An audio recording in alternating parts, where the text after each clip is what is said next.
is 27 News First at 11. The Kentucky Wildcats are advancing to the national championship game. And UK fans in New Orleans are celebrating the chance to fight for an 8th national championship. Police and firefighters are having to work fast to make sure that these couches don't catch fire. It was cats and chaos. I'll take you downtown to the Avenue of Champions where the party spilled into the streets. 27 News First starts now. Good evening, live from the Big Easy in New Orleans, where thousands of UK fans are celebrating the chance to go for an 8th national championship. It'll happen Monday night here in New Orleans at 9:16. The Cats now 37-2 after beating the Cards 69-61. And I can tell you there were a lot of excited fans coming out of the Dome here ready for a good time in New Orleans. But before we get to all of our game coverage, we want to get you to some breaking news out of Lexington. Post-game celebrations have turned dangerous in parts of downtown. Take a look. Our officer Don shot this video from 27 Sky First shortly after UK's win over Louisville. While there was celebrating and some couches burned in other parts of the city, this area of State Street is where things got out of hand tonight. Crowds set fires and even overturned a car. State Street is on the way in from Limestone as you head into downtown. It's between Con Terrace and University, so it's right before you get to the medical centers on the opposite side of the medical centers. As you can see from Sky First, the flashing lights of fire trucks, they had a really tough time tonight trying to get to scenes because of the crowds in the streets. Let's also take a look at some eyewitness pictures and videos we've got of the destruction as well. A really unfortunate situation here happening on State Street where apparently some fans flipped a car. And an eyewitness shot of some video that we have of fans actually burning a couch also from State Street. There have been reports of injuries from the chaos as well. WKYT's Kristen Kennedy was with firefighters tonight, and she is live now with more on this breaking situation. Kristen, good evening to you. What is the situation right now where you are? Well, Amber, good evening. What firefighters are trying to do right now is get another car that was set on fire off of State Street. They have really had their hands full right there tonight because, as you're about to see, State Street just exploded when the Cats won.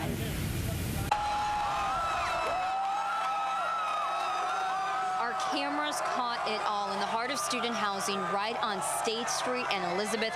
Celebrations turned to riots. Watch as students jumped on this fire department SUV. Thankfully, police in full riot gear were able to get us out safely. We have engines running up and down here, commanders running up and down here, responded to everything that we find or that we hear about. We're putting them out and dragging them out to where streets and roads can load them up and take them away.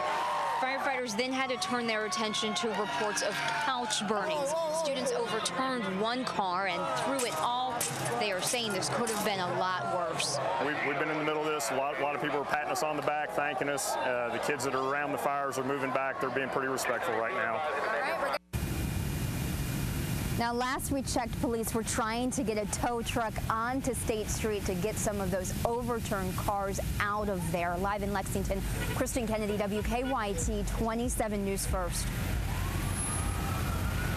Kristen Kennedy, thank you so much. Now we're taking a live shot of State Street, and that is an area where things are starting to calm down somewhat. There is still a heavy police presence in that area. This is one of those areas that was really wild tonight in all of this celebrating. And this was really no surprise. All week, city officials from the mayor to the police chief to the fire chief have been saying to the fans and the public, listen, we're going to tolerate only so much. We're going to let you have fun, but we're going to draw the line. And when you start destroying property like cars and setting couches on fire, we're going to step in. We're told that police officers have video cameras and have made some arrests and probably more arrests to come. So it's been a serious situation. We hope that none of the injuries we've heard about are serious. We did have a report from the Herald Leader that they had somewhere around 3 dozen couches, Amber, that had been set on fire. And we're being told from our people that are out and about on the street that from police that part of the problem out there is that things are actually being tossed at the police, and so they're trying to do their job, but now they're also encountering some dangerous situations themselves as well. Ask neighbors along Rucker Avenue what they think of the house at the end of the street, and one word comes up often. It's an eyesore. And it isn't just the house. This is a nice street, and he is nothing more than an eyesore. He is Stephen Price. He's fought one court battle after another to keep his home the way he wants it. The condition of my property is a function of horticulture. Price has argued that his property is more than a home. For him, It's a way of life. Everything supports a horticulture operation, and it says right there in Kentucky law that it's exempt from nuisance ordinances. That argument will eventually be decided by the courts. I grew up in this neighborhood. I've spent my whole life. But in the meantime, Price is having a hard time getting along with neighbors like Bill Corkins. But it would be nice if you could drive up the street, they would blend in with the other houses in the community. But blending in is about the last thing Price wants. That's why they created a residential zone for the real estate industry so that people reside. Price says his neighbors are the real problem, while they say his home hurts their eyes. Am I going to spend my life on the ground for the real estate agent? No, man. He says their way hurts his ears. This is my lawnmower. The scythe? A scythe, yeah. No noise, no gasoline, no foreign policy in Iraq, Iran, Venezuela. He starts to get on your nerves. Mark Myers lives in between the home where Price lives and another one Price also owns. Live and let live. This is a free country. I believe that I respect what you believe in. You respect me. But he has a hard time with that. What he wants to do is what he wants to do, but he wants the rest of us to do it his way. Price is eager to expose you to his way, like this solar-powered water heater. You want to put your finger in there? No, thank you. Here, just try. I mean, It's warm. Or this rope he made. Ugh, yeah, it's pretty tough. But sometimes he takes it a little too far. well, what's your opinion of that? Yeah, I smell something there, yeah. What is that offensive? Nah, not really. It smells like dirt. You know what it used to be? What? Septic waste from the house. Septic waste. Price says he's been burying septic waste for decades, and he doesn't see what the big deal is. What about women, man, have babies? Don't they handle poop all the time? Why should a man be afraid of turning poop into fertilizer? Price wants more than just to win in court. His ultimate goal is to win over his neighbors. Where the whole town will be practicing horticulture the way it was in 1950. The prospect may be paradise for Price, but for others, it's just disturbing. You know, he walks around at night with a sickle in his hands. He scared the daylights out of my brother. You know, like any neighbors, you have your good moments and you have your moments of dispute. We don't know what he might do. In Georgetown, Gabriel Rojas, WKYT 27 News First.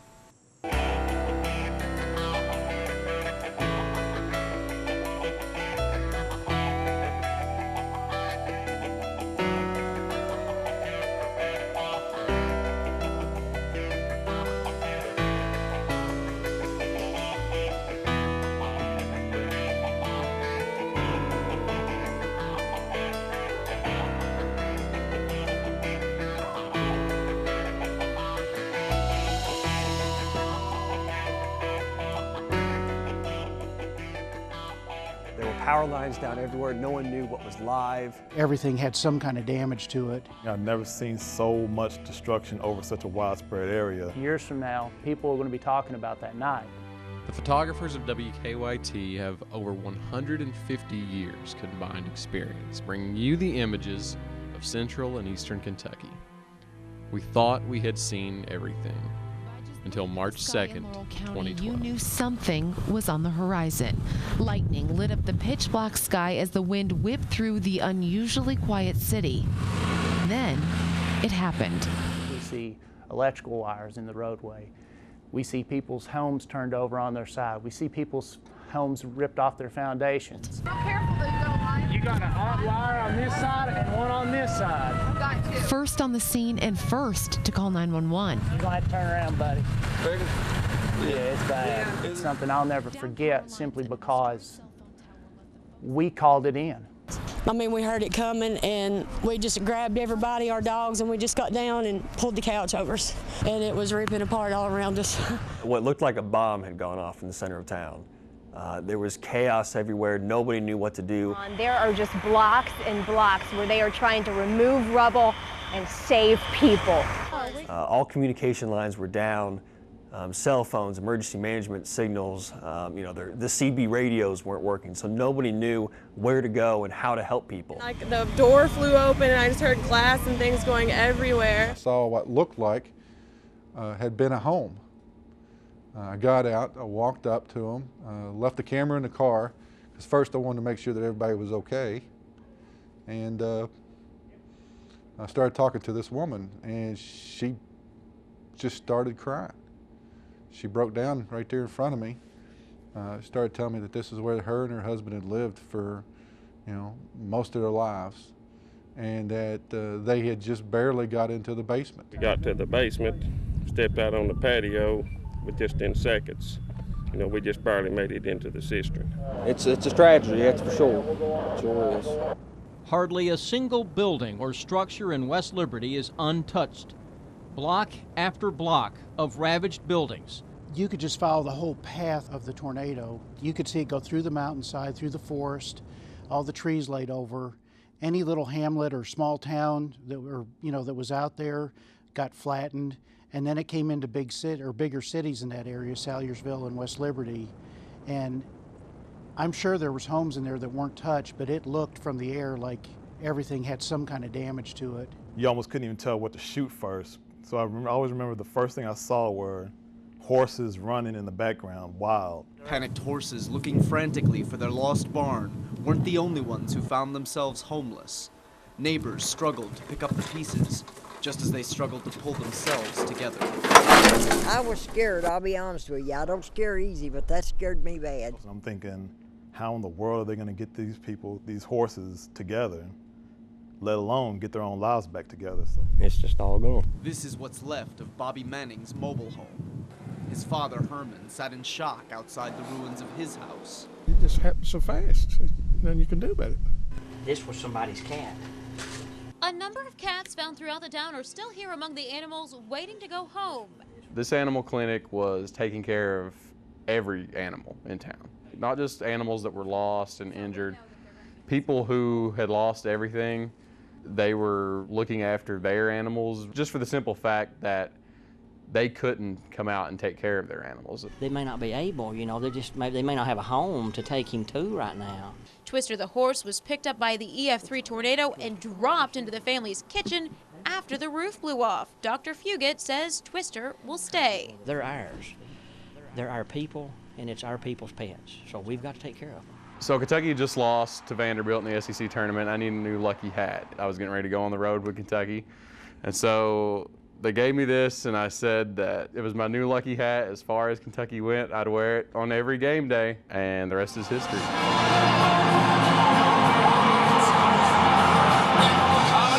we come back, covering a national championship behind the lanes.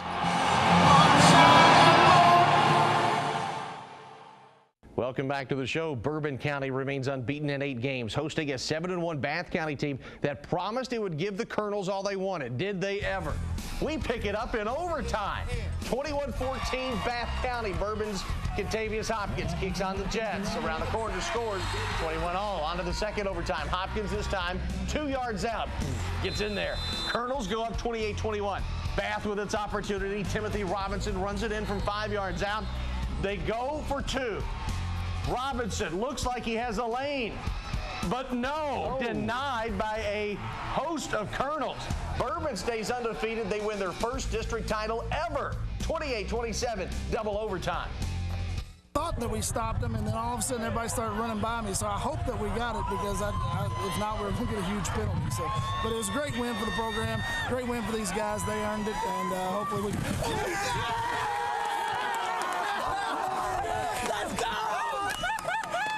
Watch your back, Coach. A couple of high-powered offenses going at it tonight in Mount Sterling. Montgomery County hosting Franklin County. Franklin County looking to remain perfect on this season. Opening drive of the ball game. Matt Tuttle fakes the handoff, rolls to his right, and finds a wide-open Jordan Nestor, and the big fella turning on the Jets. Montgomery County out to the 7-0 lead. No one's catching the tight end, yeah. But it wouldn't last long. Ensuing kickoff, Nestor, also the kicker, boots it right to Lorenzo McCaskill, who finds a seam up the far side of the field, and no one's catching him. 70 yards on the return. That ties the game. Franklin County goes on to rout Montgomery County 63-21. to Winchester. A rowdy crowd there. Madison Central and Clark County. This one, though, one-sided. Second quarter up 37-6. Dominique Hawkins takes the handoff, waltzes into the end zone, 43-6. Central. Just before halftime, Hunter Stalker, how about showing off his arm? Hits Kenja Bosley in stride, and Bosley drags a couple of defenders a couple of more yards. The Indians scored 2 plays later on another Hawkins touchdown. Central scores all 50 of their points in the first half. They go on to win 50-18. Danville hosting LCA. Big 2A matchup. The winner gets a home playoff game. The loser hits the road. 14-7 at the recess. Third quarter, Danville's Devontae Alcorn finds Ace Ray. Look at the moves. 33 yards of work, 21-7 Admirals. But LCA comes right back. Very next play from scrimmage. Dima Ballard goes up top. Brandon McClarney is wide open.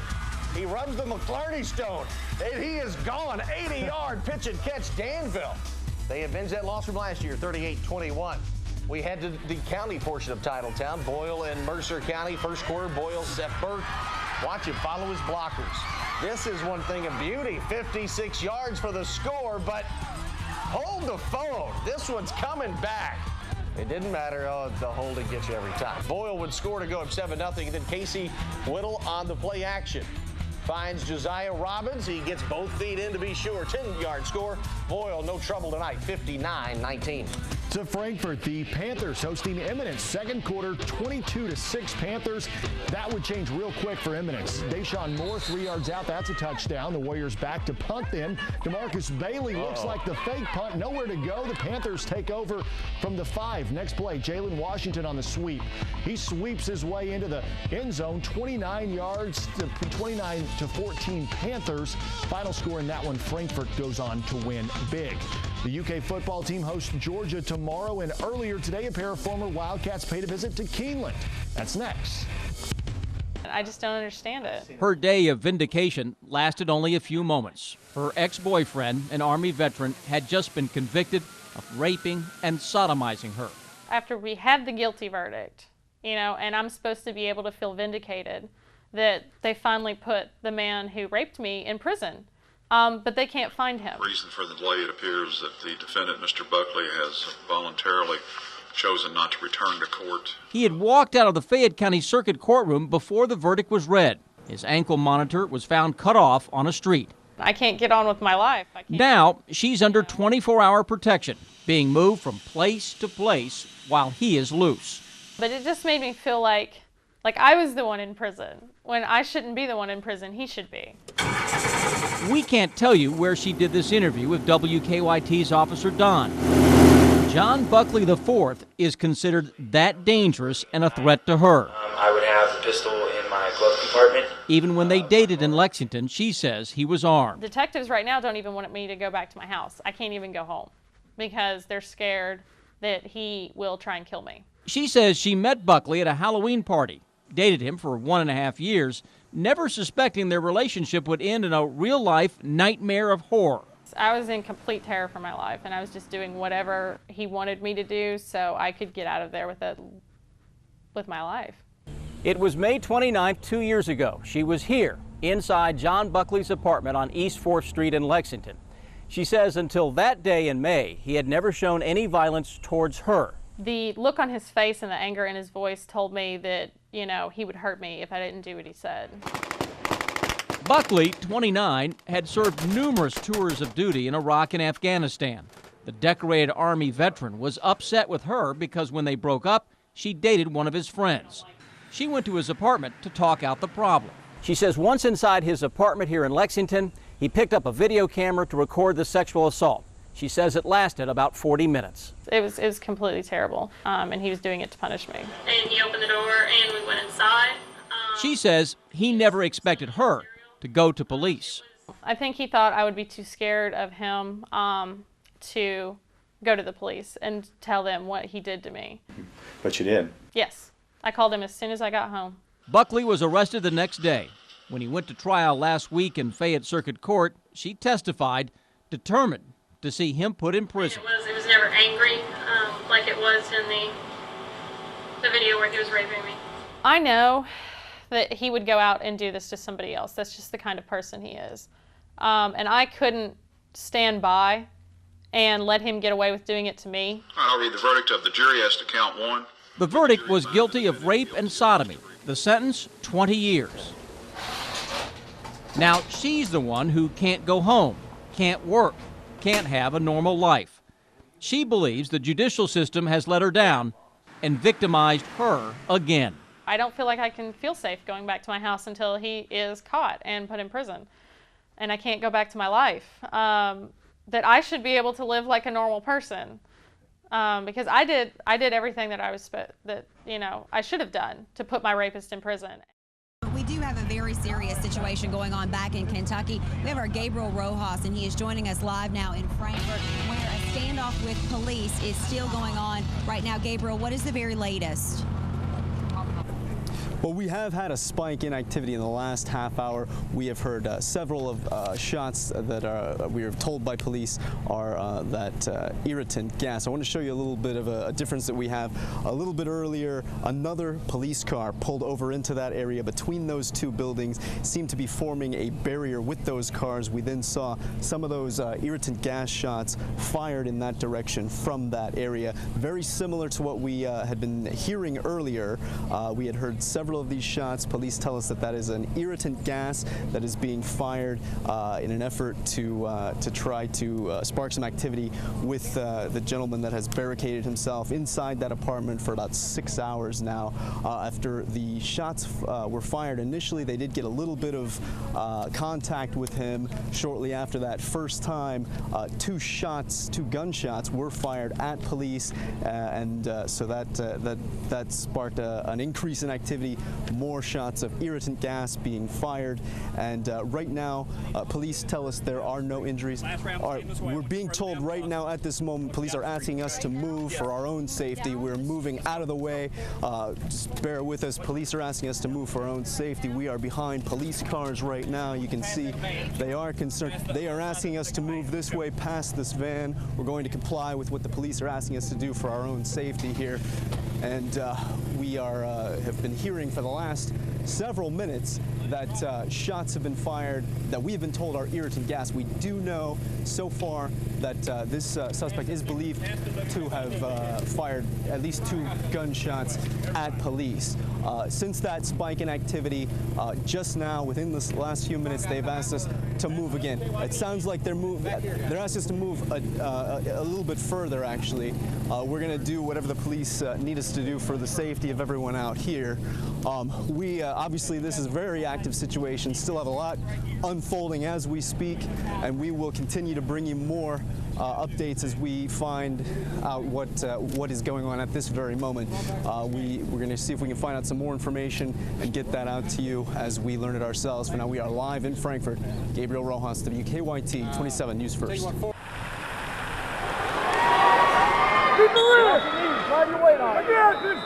Dreams, redemption, and love often meet in the unlikeliest of places. Today, they met on 2 inches of foam.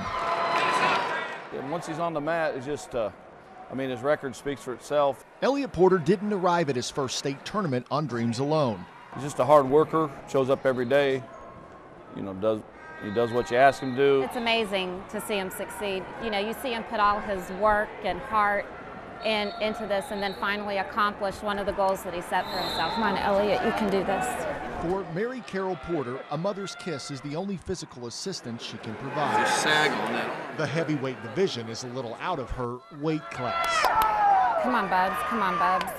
But dreams and love alone can't pin down a win, nor can they even the playing field. You see, the 280-pounder standing across the mat has 2 good arms. Elliot has only 1. If they say what happened, I say that I suffered a brachial plexus injury at birth, causing limited function to my left arm due to nerve damage. He never really knew that he couldn't. I pushed soccer in the beginning, but now he wanted football, he wanted wrestling. It doesn't really bother me because I've learned how to do everything just with the one hand. So. Why wrestling? Because I'm not very good at basketball. Perspective is something most learn with age. Elliot found it early on. I was not prepared for that conversation at 3 years old, and I'm in tears because it's hard to tell your kid that he's different. He just pats my hand with his little hand and he said, "It's okay, Mama, I said, God has a plan for me. And he said, I'm going to change the world. And from that moment on, I haven't worried about him at all. Come on, corner! Come on, bud. Come on, bud. Motion, motion. Elliott has not only overcome adversity, but he's also excelled in it. There you go.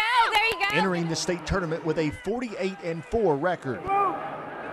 He's overcome a lot of adversity to be where he's at, and he's just a good kid. That's the best part. You can root for him because he's a good kid. Come on, come on. If anyone knows, there you go. Coach Lanham knows. 32 seconds, don't get caught. A state champion at Danville his senior year. A college career at Indiana cut short by an industrial accident. The main difference between me and him is he has hardly no use of his left hand, and I can still use it when I wrestle. Hey, oh, come on, buddy, don't be too rough. Keep going, jump in, go! I thought my whole life was over. I thought my wrestling career was over because, you know, I just couldn't do the things that I'd done before. And these boys have taught me a lot, so they taught me more than I've ever taught them.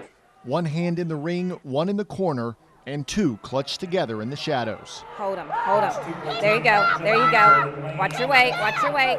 Keep him broke down. It's great when somebody says, man, Elliott's an incredible athlete.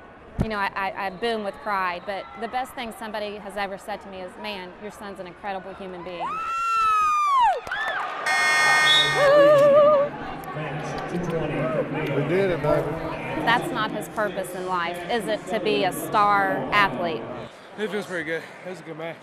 You know, that's great to get him where he needs to go, but he knows he's here to influence other people's lives. Lee K. Howard, WKYT 27 Sports First. Throughout this night, we have received so many incredible pictures and videos from you, our viewers. You've helped us see damage in places around the state we haven't been able to get to yet. Meteorologist Carrie Hall shows us what we've received through email and Facebook tonight. The storms first rolled into northern Kentucky, and Aaron Rose from Maysville captured this possible tornado. The supercells plowed southeast with this rotating thunderstorm caught in the act. This picture came to us from Montgomery County. In Jeffersonville, the power of the storms are evident purely by the size of these hailstones. It's reported there is baseball-size hail shown by Paul in Lawrenceburg.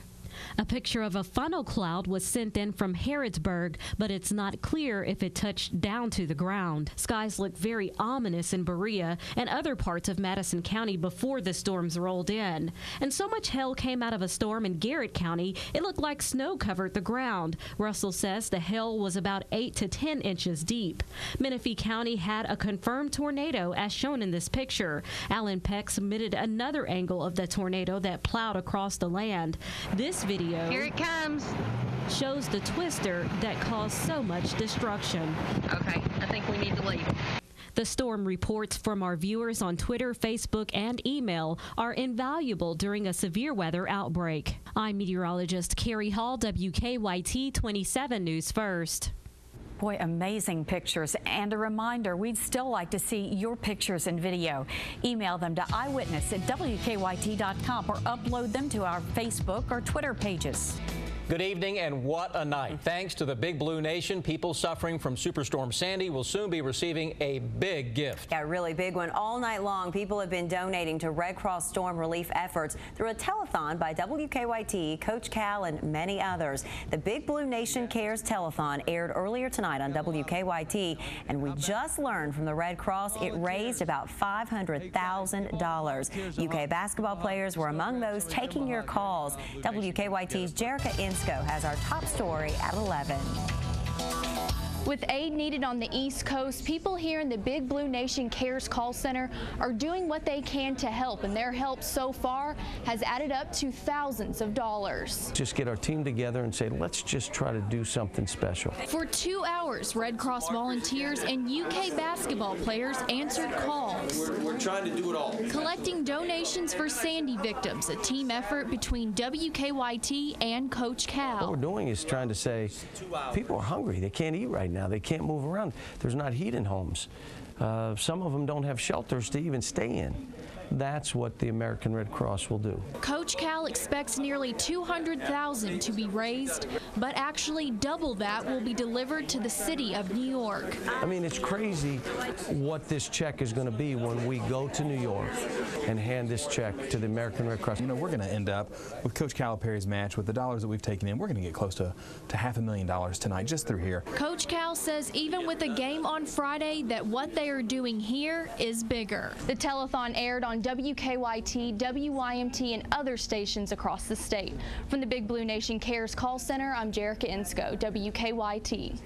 Now you can still donate to the Red Cross. We have details on our web channel. Just go to WKYT.com. This is 27 News First at 6. News is breaking tonight of an arrest in the case of a mummified body found stuffed in a trash can. We're live with the very latest. From the sky and the ground, we'll show you the damage that fire caused at a Lexington home worth close to $750,000.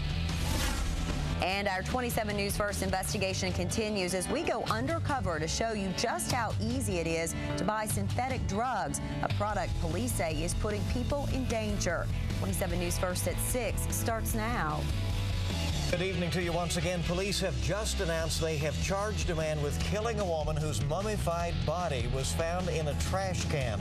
Detectives are fresh off a late afternoon news conference where they announced some details at the police department about where things stand. That's right. We were the first crew on the scene yesterday when police found the woman's remains. Today, our Andy Cunningham has been working to get some new information on the victim and her accused killer. He is live downtown. And Andy, what breaking details came out of this news conference late this afternoon? Well, Amber, police have now charged 27-year-old Mark Adam Cave with murder and tampering with physical evidence in connection with Lexington's second homicide investigation of the year.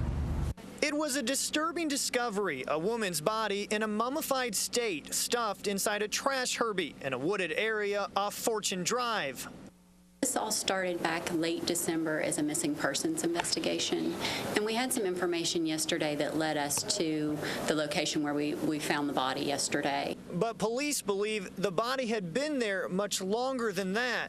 We have reason to believe at this point that it was months time, maybe as far back as June. Through witness interviews and information police received yesterday, officers placed Mark Cave under arrest at 1 this afternoon. How about a relationship between the suspect and the victim? I'm not going to release that at this point. Family friends first grew concerned last June when the victim hadn't been seen or heard from for some time, according to police, but for unknown reasons didn't report her missing until December the 28th. Again, we are still waiting to learn the identity of the victim. That information will come from the coroner's office. Now, the coroner himself did tell us, though, the victim died of blunt force trauma to the head. Live outside police headquarters, I'm Andy Cunningham, WKYT 27 News First. Andy, we thank you. And now to a breaking story that we brought you at the top of 5:30. A school bus caught fire this afternoon after it collided with a pickup. Now, thankfully, the fire was quickly put out and no one is seriously hurt. This crash happened a few hours ago on Highway 80 in Perry County. A passenger in the pickup was flown to the hospital, but we've now been told the injuries are not life-threatening. 6 students and the bus driver were taken to a local hospital to be checked out. Sky First was in the air today over the home of a well-known Lexington landowner and businessman. The home, worth more than $700,000, caught fire this afternoon and has extensive damage, as you can see there. It has been a tough fire for firefighters to get out. Yeah, they have been at the home on McMeekin Place since that fire broke out just before 1. This is an area off of Tates Creek Road where Coach Rick Pitino used to own a home. Our top story at 6 takes us live to the scene, and Brittany Pillet's talked to fire crews about how tough this fire was to put out. Brittany? Amber, it was really the size of this home that created some obstacles for firefighters. You can see behind me that there are crews still on the scene monitoring hotspots of the Langley home. An established Lexington businessman received a phone call while in Florida that his home on McMeekin Place was on fire. Robert Langley is the owner of this home that filled with smoke and flames this afternoon. Langley is also the owner of one of the largest real estate enterprises in central Kentucky, including the second largest building in downtown Lexington. This is a very extensive fire. It's a large house. It's very broken up. We had fires in probably 8 or 9 different areas in the home. It took fire crews an hour and a half to put the fire out. Firefighters were up against some dangerous conditions. It was also going up the walls and getting in the attic, and that just spread from room to room. 2 rooms on the back of the house flashed over, which is where they completely fill with fire, and they're not survivable if anybody's in them, including us. Fire investigators are still working to determine how this home caught fire in the first place. Neighbors say they're glad no one was hurt, but that it's still unfortunate this happened to the Langleys' home. I feel sorry for the family whose house was affected by the fire. And just to give you an idea of the conditions that these firefighters were up against, these air tanks at a typical fire, firefighters tell me they only need 1 of them. Today, several firefighters needed 3 of these to keep the smoke out of their lungs. Again, no injuries, though, as a result of this fire. We are live in Lexington. Brittany Pauletz, WKYT 27 News First. An intense fire, that is for sure. People living on McMeekin Place tell 27 News First that they're thankful firefighters were able to prevent flames and smoke from spreading to other homes. A man remains in critical condition tonight after his apartment building caught fire early this morning in Knox County. All 9 apartments in the Artemis building were destroyed. The fire broke out around 2 this morning while most people were sleeping, except for David Markham, who jumped into action when he smelled smoke and heard the alarms. I kicked in the door and there was smoke everywhere, and I turned and looked, and it was a couch that was on fire. Markham pulled the victim, Keith Bays, from his burning apartment. Bays was flown to UK with burns. An infant in another apartment was also taken to the hospital for smoke inhalation, and a firefighter was treated and released for asthma-related complications. Well, just weeks after a man was found shot to death in his home, police are making a plea to the public for help. They say the leads have dried up in the murder of 52-year-old Paul Brewer, who was shot in his bed just days before Christmas. Now, as Melissa Edizati reports, the Montgomery County Sheriff and Brewer's family are asking for leads. Yeah, I'm a man. Sure, a lot. The memories of his little brother Paul and what happened on that December day. It was unlike Paul to be late for anything. He was always on time or early. So when Brewer didn't show up for a doctor's appointment, his family got worried. When we didn't make contact, then my sister, she called the police. And what police found, they did not expect. Paul Brewer, dead in his bed, shot multiple times. There's no enemies. He's well-liked, very generous. See things that happens in the big cities that doesn't happen in rural America, and unfortunately it hit home to us. Although Brewer's family doesn't know a lot about what happened that day, they do believe that whoever did this didn't park in front of Brewer's house. They think they parked down the street away so nobody could see them. Especially since police say there was no forced entry into the house, another indicator leading them to believe Brewer might have known his killer. We can't find anybody that can tell us that, they had a reason to do this. Closure for the family and Brewer's 3 kids, but also for the Mount Sterling community. And hopefully there's someone out there that knows something or seen something that would certainly help the police in solving this matter. In Montgomery County, Melissa Edizati, WKYT 27 News First. Now, obviously, if you have any information on Paul Brewer's murder, then you're asked to get in contact with the Montgomery County Sheriff's Office. Well, they are a dangerous new breed of drugs, and they're not even illegal. They're sold as something else like incense, potpourri, or bath salts. 4 Kentucky counties have enacted ordinances to ban their sale, but the problem for counties like Laurel and Rowan is the makers keep changing the ingredients to skirt the law. As we continue our special WKYT investigation, Kristen Kendi takes our hidden camera to see just how easily kids can buy it. Panther, bubblegum, Wow, Head Trip, Cabrini Green, Mellow, Mind Trip, King Karma, we have Tiger. things that usually catch the eye of younger crowd. And it's the younger crowd making most of the buys. Well, it's just purchased at local stores here. You know, it's sold legally over the counter. And so the kids are easy to, it's easy for them to get it. It's just like going in and buying a pack of gum. But the difference between a pack of gum and herbal incense is huge. And of course, the children know that if you smoke it, you're going to get the side effects. Studies show the side effects of smoking incense are just like smoking marijuana. One is illegal, the other can be picked up at a Richmond gas station. We took our undercover cameras into about half a dozen of them and came back with something called Aloha.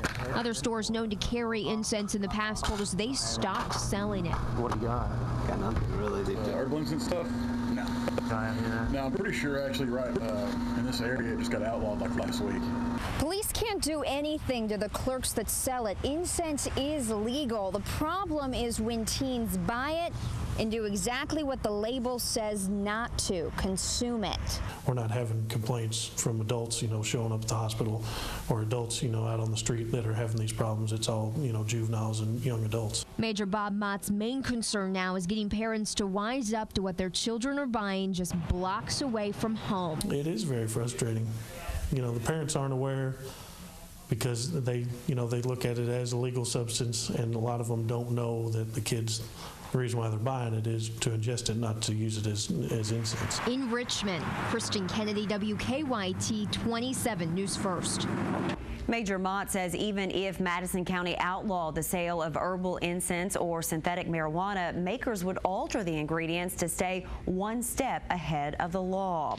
Now, our investigation continues at 11 tonight of synthetic marijuana, and that's where we're going to show you how dangerous it is. We take it to the state crime lab to find out and have it tested. That is tonight on News First at 11. Well, it's prescription pills that lawmakers in Frankfort are trying to control right now, and today House Speaker Greg Stumbo filed a bill aimed at making it easier for law enforcement to catch abusers.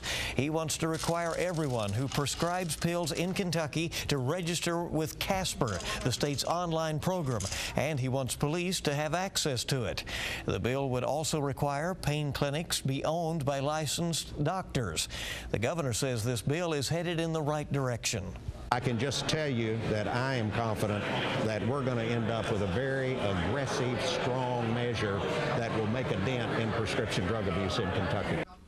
The proposed law would also require prescriptions for pain pills like hydrocodone and OxyContin be limited to a 30-day supply. Sickness hits two Kentucky schools hard. Hear why they're closing their doors in hopes of getting children well. That's ahead. And check your Powerball tickets because someone in Kentucky is holding one that's worth $1 million. We'll tell you where it was sold coming up. Boy, another beautiful day on this Groundhog Day. Hard to believe it is early February with all the unseasonably mild air. Well, stick around for the weekend. Find out the forecast next. Now, 27 First Alert weather. Great looking Thursday here in central and eastern Kentucky on this Groundhog Day. Of course, with all the sun, plenty of shadows out there. So we'll see if we get that 6 more weeks of winter or any winter period for that matter. Haven't seen a whole lot this year and nothing here in the short term. Live First Alert Defender, all's quiet, looking good out there. And we'll see a nice evening, even though with the sun having set within the last couple of minutes, we're going to cool it off fairly quickly. Regional radar, nothing doing anywhere. That area of low pressure that brought the thunderstorms late last night exiting pretty rapidly here, and you notice the cloud-free skies, although a few high thin clouds beginning to drift in from the west. No problems whatsoever. Temperatures backing down a bit now. 52 Lexington, 50 from Jackson up to Ashland, Covington as well down to Somerset, 48 in Danville. The cooler air not too far off to the north here from Chicago to Detroit to Pittsburgh, only in the upper 30s, but you see Preston 60 now. Kansas City, St. Louis, Springfield. So the Missouri River Valley really enjoying a nice day as well. 40 to start, 55 for the afternoon high. Just a trace of rainfall, most of that coming right after midnight. 42 and 26, the average high and low. So in good shape with high pressure right overhead. So with the clear skies, light winds, little radiational cooling, even with those higher thin clouds out there, we're still looking good. But notice the cloudiness out here to the west. That's going to be associated with our next storm system making a run for the Ohio Valley just in time for the weekend. Tomorrow, okay, mid and upper 50s, but it's once we hit tomorrow night and into the day on Saturday, decent amount of moisture coming our way. So it's going to be wet for at least the first half of the weekend. A little cooler on Sunday, maybe a shower or two lingering, but we'll recover back up close to the 50-degree mark by the early part of next week. So as you look over the 7-day, you're thinking, hey, you know, it's early February. You got to really be pressed to find anything to complain about, I guess. No complaints. So we won't. All right. We'll Thank you, TG. Appreciate you. The government approved a change today that impacts 2 big cable companies right here in the Bluegrass. Hear what's being proposed for Insight and Time Warner coming up next. Well, a flu outbreak in 2 counties has really hit the schools there hard. Breathitt and Wolfe County schools are closed tomorrow because so many students are sick. They started noticing an increase in absenteeism on Monday. They hope keeping kids home tomorrow will help put things back to normal on Monday or so. Well, there could soon be a change at the cable company. Time Warner's plan to buy Insight Communications has won government approval. The $3 billion deal is expected to close by the end of the year. Insight is the cable supplier for Lexington. Time Warner serves many outlying communities and southern Kentucky. Well, Kentucky has another millionaire. A $1 million winning Powerball ticket was sold at the Midway Travel Plaza in Frankfort.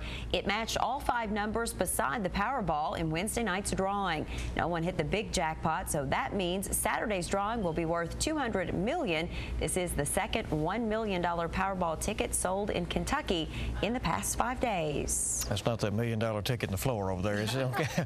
UK's president says the university is moving on with plans to improve the campus despite budget cuts.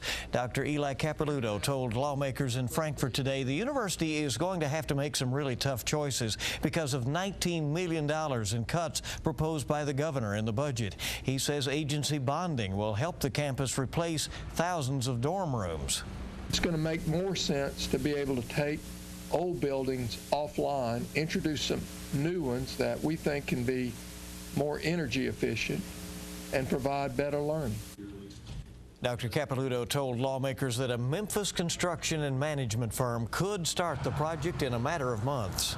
Well, tomorrow is the 9th annual Go Red for Women Day. Everyone is encouraged to wear red to raise awareness for the #1 killer in women, heart disease.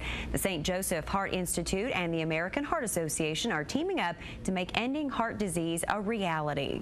And while this is the #1 killer of women in Kentucky and across our nation, we're really making great progress. We have actually reduced the number of cardiovascular deaths over the last 10 years by about 20%.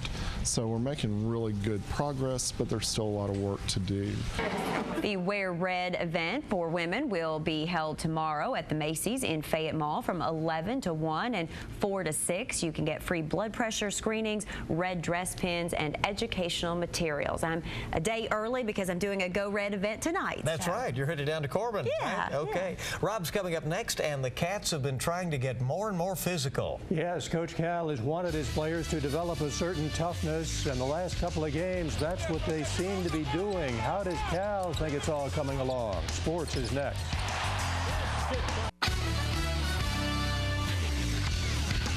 Coach John Calipari has been calling for his team to toughen up and deal with rough play. It's all about being physical. And over the last couple of games against LSU and Tennessee, there's signs that's happening.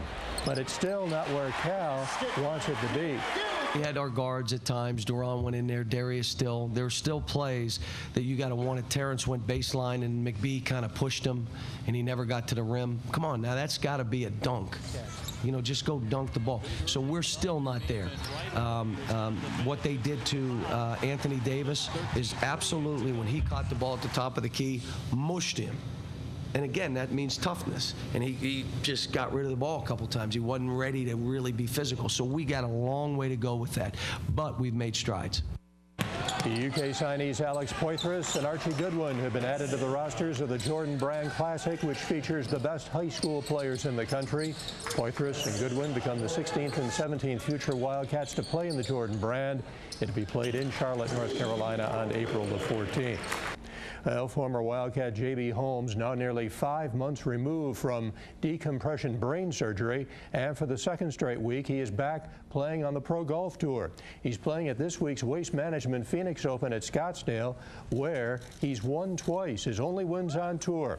Holmes didn't make the cut in last week's Farmers Insurance Open in San Diego.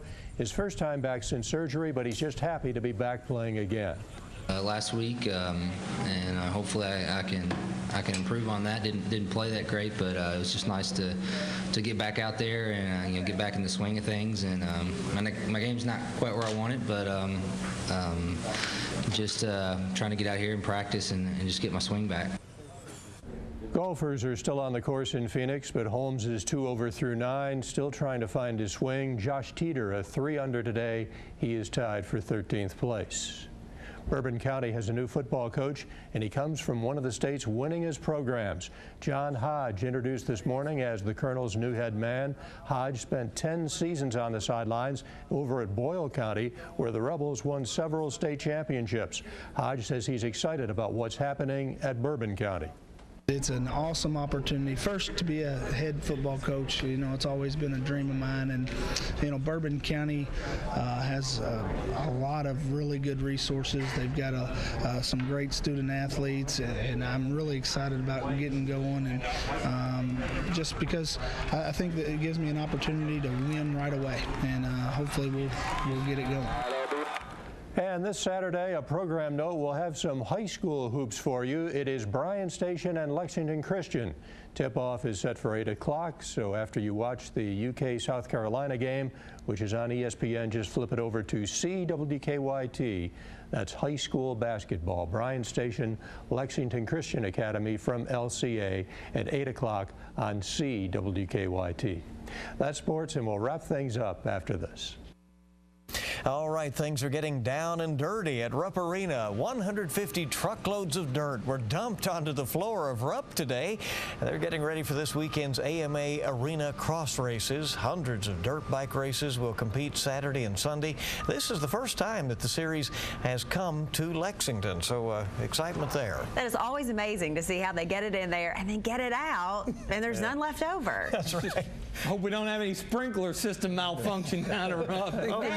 Could get a little ugly. And cleaned up in time for next week with the sport boat. You got it. That's coming up next week as well. This weather gets you in the spring spirit because it's going to continue to feel like that into the upcoming weekend. Even though a little cooler early next week, we're still doing okay. All right, and we are testing synthetic marijuana tonight at 11. We'll see you then. CBS News is next. Have a good evening.